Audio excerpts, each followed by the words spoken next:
As we all know, the Philadelphia Eagles have been preparing for the Tampa Bay Buccaneers, who they face in the first round wild card weekend this Sunday. But there's been some news. Jonathan Gannon, the Eagles defensive coordinator, has been requested to interview for the head coaching job of the Denver Broncos. That's cool. But all I know is Jonathan Gannon better keep his mind on the prize, and that's beating Tom Brady. This is Philly Talk with Philly Mike. Talking sixes in the bird gang, that's I like. Competition, we ain't scared, yeah, that's what we like. Win or lose, you know we showing up and we gon' fight. You see we strive for the sky every day that go by. And every single week we screaming fly, Eagles fly. This is Philly Talk with Philly Mike, yeah. This is Philly Talk with Philly Mike, yeah.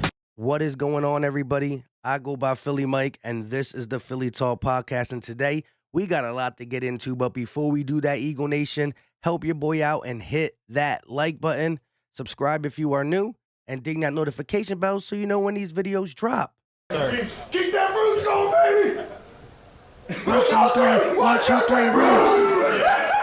One day closer to the Eagles taking on the GOAT, Tom Brady. Now, I want to jump right into it, and I kind of wanted to wait to the offseason because we got a playoff matchup to talk about. But who knows how much more spicy it gets for Jonathan Gannon, especially if he takes down the GOAT. That might even change some of our point of view on Jonathan Gannon. But Tom Pelissero yesterday reported that the Broncos requested an interview with DC Jonathan Gannon for their head coaching job per source.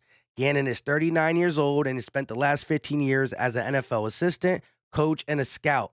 A rising coach who has turned around the playoff-bound Philadelphia's defense. Now, that's what Tom Pelissero is reporting and how the other organizations look at Jonathan Gannon. We look at him a little bit different, but we cannot lie. He's been better in the second half of the season, and he's also been good in the second half of games. Since the Raiders game, he's been the best defensive coordinator in the NFC when it comes to second halves.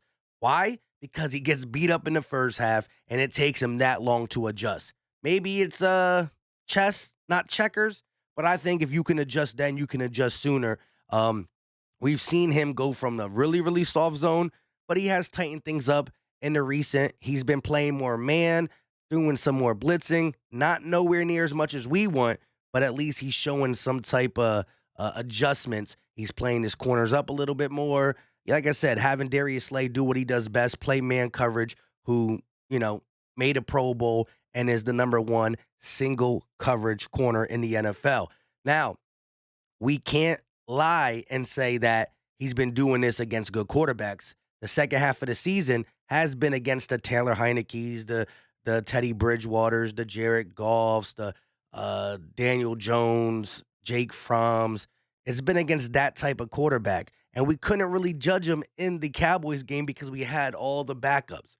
But this game is what got to be on Jonathan Gannon's mind. And if he does ever want to get a coaching position, taking out Tom Brady your first year as a DC will be the feather on your cap. Maybe we want to keep him then, but it will still raise his resume. And let me also be honest, the Denver Broncos have been sending out invites like crazy. They've interviewed they at least requested to interview at least 3 to 5 more coaches. So it's not like they are 100% sold on Gannon and they can't talk to him until after the playoff match. But I just want him to be 100% focused on Tom Brady and the Tampa Bay Buccaneers and play the game we need him to play. I also want to say this. Tom Brady has less weapons than he did week 6.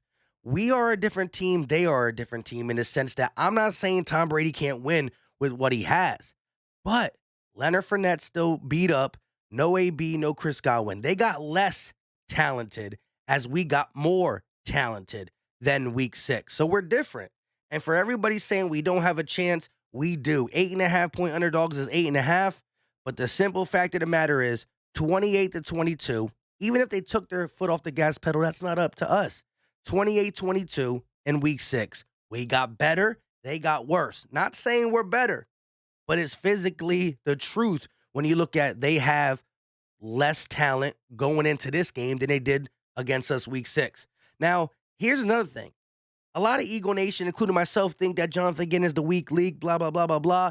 We might even be sure if we want him back next year, let alone him get a head coaching job. But if somebody wants to hire, somebody wants to hire him. However, look at all the coordinators that are out there, right? Brian Flores lost his job. I think he's going to try to get a head coaching job with one of these vacant spots. But if he doesn't, and we end up losing Jonathan Gannon, or we let Jonathan Gannon go, this is a great candidate for a defensive coach. He has some grit to him. He plays more man, and he's going to send some blitzes. I just like his attitude. He had the Miami Dolphins win pretty much 7 or 8 in a row, and that team ain't that great over there with Tua and what they got on offense. Their defense is a little bit better, but this will be a guy I would definitely want to look at. Another guy is Mike Zimmer. I mean, I thought we were going to get more of a Mike Zimmer type in Jonathan Gannon, but he's different. Now, he did learn from Mike Zimmer, but they definitely don't call the game the same. Mike Zimmer is definitely more of a risk taker. And sometimes, taking the risk don't always get you the reward. And so Philly also got to understand, the more you blitz, the more you're exposed unless you have lockdown dogs in the backfield. And maybe we will after 3 first-round picks and a lot of money to spend. But Mike Zimmer is a guy to look at too. Again, these guys are going to look for another head coaching job. But if it doesn't work, they might just want a DC job so they can re-up, eventually get back to head coaching. And last but not least, Vic Vangio, Denver Broncos head coach who was let go, fired. He's a guy. Again, all these guys are heavier man defenses. They definitely blitz more. Well, Jonathan Gannon is one of the worst blitzing teams in the league. We blitz the least almost out of anybody in the NFL. So not saying who I would really want in the offseason. I'm going to do more of a deep dive. If we end up losing Gannon and or firing Gannon, I'm going to do a deep dive on any and all candidates for the DC job, but I'm not going to waste my time right now because I got to worry about Tampa Bay. You know what I'm saying? And so ultimately, I want Jonathan Gannon to succeed. I do not want him not to. If he learned the same way Nick Sirianni learned, in the sense of, I didn't run the ball, now I do. I didn't do this, now I do. If Jonathan Gannon beats beats Tampa Bay by doing what he does, then I'm ready to forgive. You tell me in the chat if the Eagles end up beating Brady, holding them to like 17 to 23 points, that you're not going to be like, hey, JG, I'm giving you another shot. I'm giving you another shot. If you go into Tampa and hold this man to 23 points, they just dropped 41 on Carolina, who's not a good team. But 41 is no joke. If you go in there and hold this man at 17, 20, 23, and we win a JG, you're probably going to get some more interviews, but we're going to have to put the cuffs on you. We locking you up at least one more year. Leave all your thoughts in the comment section when it comes to Jonathan Gannon. Let me know about some playoff talk, too, because it's Tuesday. We're going to be talking about this the rest of the week. Hopefully, we can get some live stream. Shout out to everybody who's reached out to me. We're going to try to get as much as we can. You know me, wife, kids, it's crazy. But once again, Philly, we in the playoffs. So I'm not trying to get too excited. And like I said, I want Jonathan Gannon not to be in the back of his head like, I have a coaching interview coming up. No. Worry about Tom Brady. Then assess your extracurriculars in the offseason. But with that being said, I go by Philly Mike, and this is the Philly Talk Podcast. If you are new to the channel and haven't hit the like button, subscribe, and ding that notification bell, whether you're new or old. If you look down and say, hey, I don't got notifications turned on, turn it on. And let me just give this song for the people that love it. 3, 2, 1. Hey,